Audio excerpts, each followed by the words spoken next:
La jeune fille était sexy et séduisante, mais son visage était affreusement laid. Elle s'appelait Karara. Chaque fois qu'elle sortait, elle se maquillait avec soin, mais peu importe l'épaisseur du maquillage, elle ne pouvait pas cacher son visage laid. Ses camarades de classe se moquaient constamment d'elle, et même le livreur ne pouvait s'empêcher de faire des commentaires sur sa laideur lorsqu'il la voyait. Il y avait aussi un garçon qui lui plaisait, nommé Akira, très populaire auprès des filles de l'école. Chaque fois que Karara essayait de s'approcher d'Akira, elle était immédiatement repoussée par les autres filles. Karara devait supporter ce genre d'humiliation tous les jours, et peu à peu, cela lui a déformé l'âme. Elle avait même parfois pensé au suicide, mais elle n'avait pas pu le faire. Karara déversait toute sa rancœur sur sa mère, lui demandant pourquoi elle l'avait mise au monde aussi laide. Un jour, elle rencontra quelqu'un qui allait changer sa vie. Une vieille femme qui ressemblait à une sorcière lui dit qu'avec une simple opération de chirurgie plastique, elle pourrait avoir le visage qu'elle voulait, mais Karara ne crut pas ce que la femme lui disait. L'instant d'après, la peau de la sorcière commença à se détacher lentement, puis la vieille femme laide se transforma en une femme d'une beauté extraordinaire. Elle expliqua que c'était l'opération qui l'avait rendue si belle. Elle dit à Karara que l'opération n'avait pas d'effet secondaire et ne coûtait pas cher, mais que la seule condition était de manger le plat qu'elle lui avait préparé. Karara hésita en voyant le plat répugnant, mais lorsqu'elle pensa qu'elle pourrait devenir belle, elle s'empara immédiatement de la nourriture et commença à manger. Cette scène fut vue par l'homme-rat. Pendant que Karara était profondément endormie, la sorcière commença l'opération sur son visage. Une nuit seulement s'écoula et Karara se transforma enfin en une belle jeune fille. Les garçons commencèrent immédiatement à l'approcher. Toutes les filles voulaient être ses amies car elles n'avaient jamais vu une fille aussi belle. Quand elles découvrirent que cette belle fille était l'ancienne Karara, toutes les filles furent stupéfaites. Au cours des jours suivants, Karara devint de plus en plus sûre d'elle et belle. Chaque fois qu'elle se regardait dans le miroir, elle admirait sa beauté. Des découvreurs de talent lui remirent des cartes de visite l'invitant à se lancer dans une carrière dans le monde du spectacle. Pendant ce temps, Akira n'était pas d'accord avec sa décision de subir une opération de chirurgie esthétique, alors il dit à Karara que la beauté n'était pas importante, et que ce qui comptait vraiment, c'était le cœur. Ces mots dégoûtèrent Karara, car quand elle était laide, personne ne comprenait sa douleur. Leur conversation fut entendue par Sakura, une autre jeune fille qui aimait secrètement Akira. Elle était extrêmement jalouse de la beauté de Karara et voulait elle aussi devenir plus belle. C'est alors qu'elle rencontra l'homme-rat qui lui promit que si elle lui donnait suffisamment d'argent, il pourrait la rendre encore plus belle que Karara. Avec l'aide de l'homme-rat, Sakura subit une opération de chirurgie esthétique. Cette nuit-là, Karara admirait sa beauté dans le miroir, mais soudain, son visage commença à lui faire très mal, alors elle courut chercher la sorcière. Elle tomba sur sa camarade de classe Kanako, et lorsque Karara leva les yeux, Kanako hurla de terreur. À ce moment-là, le visage de Karara n'avait plus ni yeux, ni nez, ni bouche. Avec l'aide de Kanak, ils trouvèrent le chasseur de yokai, Kataro, et ensemble, ils allèrent affronter la sorcière. Il s'avéra que la sorcière était un yokai connu sous le nom de Naporebo. Selon la légende, Naporebo était un yokai formé par des femmes qui, dans leur quête de la beauté, finissaient par mourir après avoir ingéré du mercure. Le yokai admirait beaucoup les êtres humains qui partageaient la même obsession pour la beauté et pratiquaient des opérations chirurgicales sur toutes les filles qui souhaitaient devenir belles sans rien demander en échange. La soi-disant chirurgie plastique consistait à détacher complètement le visage de la personne et à le remplacer par celui d'une personne décédée. Pour retrouver son apparence d'origine, il suffisait de replacer la peau du visage d'origine sous le visage. Après avoir écouté l'explication de la sorcière, Sakura hésita, mais finit par ramasser son ancien visage et le pressa contre son visage. Après tout, son visage d'origine était encore beau, mais Karara ne voulait pas retrouver son ancien visage laid, alors elle jeta le visage par terre et s'enfuit. Pendant sa fuite, Akira la trouva. Le garçon lui expliqua qu'il se moquait que le visage de Karara soit beau ou laid. Ce qui comptait pour lui, c'était le cœur de la jeune fille, car dans la lettre qu'elle lui avait écrite, il y avait beaucoup de mots d'encouragement. Après avoir entendu ces mots, Karara leva les yeux et il vit son visage terrifiant. Akira fut tellement choqué qu'il s'effondra sur le sol. Heureusement, les autres arrivèrent juste à temps pour tout expliquer.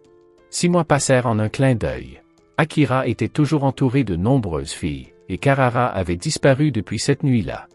Un jour, Akira vit une très jolie fille sur grand écran et il comprit que, lors de cette nuit fatidique 6 mois plus tôt, Karara avait choisi d'aller voir les yokais pour changer son horrible visage. Maintenant, avec son beau visage, elle est devenue une star montante. La beauté peut-elle sauver notre âme des ténèbres? Ou est-ce notre âme qui nous rend beaux? Dans un appartement occupé par des humains, 3 yokais se cachaient. Le chef était un yokai nommé Rokurokubi, qui avait la capacité d'allonger son cou à l'infini. Le deuxième yokai s'appelait Akanam, une créature verte dont le plat préféré était de lécher la saleté dans les baignoires. Le troisième était un yokai puissant. Ces 3 yokais ne mangeaient pas les humains et ne leur faisaient aucun mal, ils s'amusaient simplement à leur faire peur. Chaque nuit, à minuit pile, ils apparaissaient et faisaient des farces pour effrayer les locataires de l'appartement. En conséquence, l'atmosphère dans l'appartement devint tendue et les affaires diminuèrent progressivement. Le couple de propriétaires demanda aux yokais de partir, mais Rokurokubi leur répondit que l'endroit était un cimetière avec beaucoup d'énergie yin, ce qui en faisait un lieu idéal pour les yokais. Furieux, l'homme décida d'engager un exorciste, mais celui-ci s'avéra être un charlatan. Il n'avait en réalité aucune capacité à chasser les yokais. En fait, les yokais se moquaient de lui, mais il ne s'en rendait pas compte. Frustré, l'homme se rendit à la police pour porter plainte, mais la police ne croyait pas à l'existence des yokais. Sur les conseils d'un ami, il s'adressa alors à Kitaro, un chasseur de yokais légendaire. Kitaro trouva rapidement les 3 yokais. Face à leurs attaques combinées, Kitaro les affronta tous les 3 et les maîtrisa facilement. Le couple de propriétaires était très heureux et décida de faire la fête. En vérité, les 3 yokais étaient plutôt pitoyables. Ils avaient autrefois été sans abri et avaient erré ici et là. Ils avaient enfin trouvé un bon endroit et ne voulaient vraiment pas partir. Cependant, les yokais ne pouvaient pas s'approcher trop près des humains. Alors que Kitaro s'apprêtait à emmener les yokais, le couple de propriétaires l'arrêta. Ce couple au grand cœur éprouvait en effet beaucoup de sympathie pour ces 3 pauvres yokais. Finalement, ils acceptèrent de laisser les 3 esprits rester, mais ils ne devaient pas effrayer les humains ni être vus par eux. Ils décidèrent donc de cohabiter pacifiquement dans l'appartement. Au cours des jours suivants, de plus en plus de locataires emménagèrent dans l'appartement et l'atmosphère devint plus harmonieuse. Il semblait que ces beaux jours allaient durer éternellement, mais un jour, un promoteur immobilier se présenta chez eux. Il avait l'intention de démolir l'appartement pour construire un parking. Le promoteur menaça que s'ils n'acceptaient pas, il s'en prendrait à leur fille. Par la suite, le promoteur revint chaque jour pour créer des problèmes. Voyant leur fille effrayée, le couple envisagea de renoncer à l'appartement, mais c'est à ce moment-là que les 3 yokais intervinrent et réussirent à effrayer le promoteur. Après cet événement, l'attitude du couple envers les yokais est devenue plus favorable. Ils ont même commencé à les traiter comme des membres de leur famille. Le temps a passé en un clin d'œil et les décennies se sont écoulées en un instant. L'immeuble, qui était autrefois un immeuble locatif, est passé entre les mains de Natsumi, la petite fille du couple qui en était propriétaire. Natsumi était très naïve et, sous l'influence de son petit ami Hiroto, elle décida de vendre l'appartement et d'utiliser le produit de la vente pour épouser Hiroto. Cependant, ce à quoi Natsumi ne s'attendait pas, c'est qu'après avoir obtenu le titre de propriété, Hiroto révéla son vrai visage maléfique. Tout cela faisait partie du plan de Hiroto.